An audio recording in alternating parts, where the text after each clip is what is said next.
Bismillahirrahmanirrahim.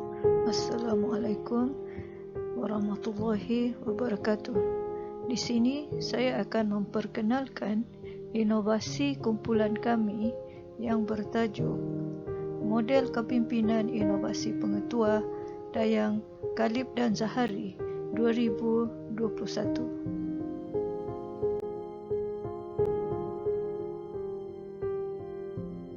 Sifat inovasi adalah chaos. Oleh itu, ia tidak digemari oleh para pemimpin pendidikan pada masa kini. Terdapat beberapa inspirasi yang membawa kepada pembinaan model ini.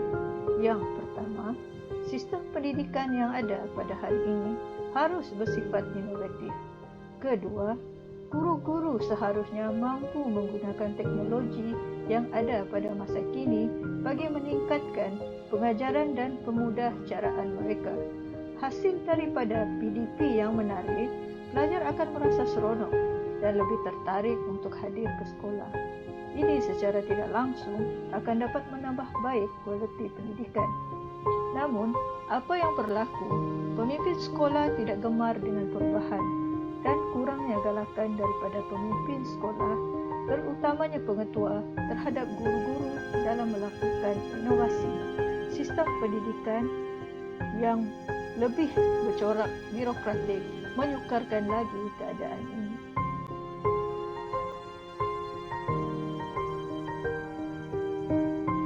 Oleh sebab itu, kumpulan inovasi kami berpendapat perlunya satu model kepimpinan dibangunkan khusus untuk panduan pemimpin sekolah, terutamanya pengetua, dalam memimpin inovasi di sekolah. Inovasi ini dibangunkan melalui 3 fasa utama, iaitu fasa pertama, kajian literatur secara sistematik telah dilakukan untuk mengenal pasti ciri-ciri kepimpinan, dimensi-dimensi dan elemen-elemen yang terlibat dalam memimpin inovasi. Seterusnya, model prototipe telah dibentuk hasil daripada kajian ini. Pada fasa yang kedua, model prototipe yang telah dibangunkan telah diuji di 32 buah sekolah dan seramai 478 orang guru telah terlibat pada fasa ini. Dan pada fasa yang terakhir, iaitu fasa ketiga, data dianalisis dan dipadankan dengan model prototipe yang telah dibina. Sedikit pengubahsuaian dilakukan pada fasa ini.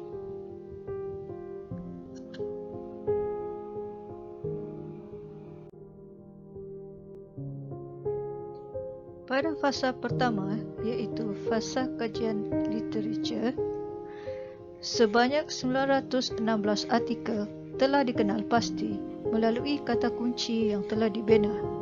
Tapisan yang telah dilakukan menghasilkan sebanyak 62 artikel yang berkaitan. Kajian literatur pada fasa ini telah dibentangkan di 4th Asia Pacific Conference of Educational Management and Leadership 2019 yang bertempat di Pulau Pinang. Satu artikel lagi telah diterbitkan di Journal of Educational Research and Indigenous Study pada tahun 2020.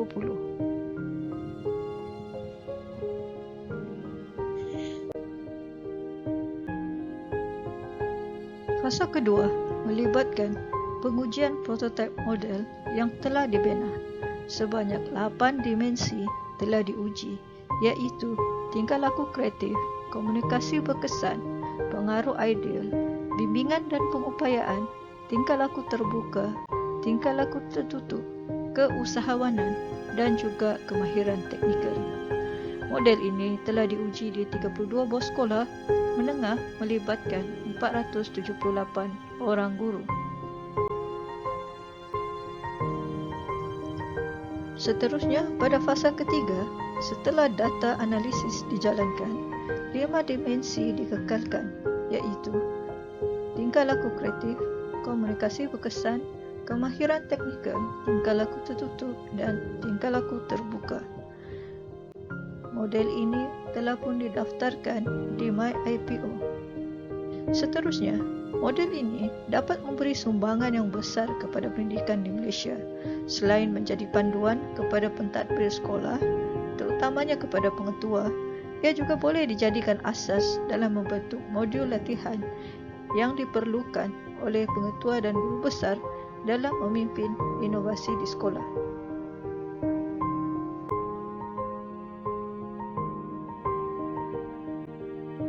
Dengan ini, saya mewakili kumpulan inovasi kami mengakhiri pembentangan kami pada kali ini dengan wabillahi taufiq wal hidayah. Wassalamualaikum warahmatullahi wabarakatuh.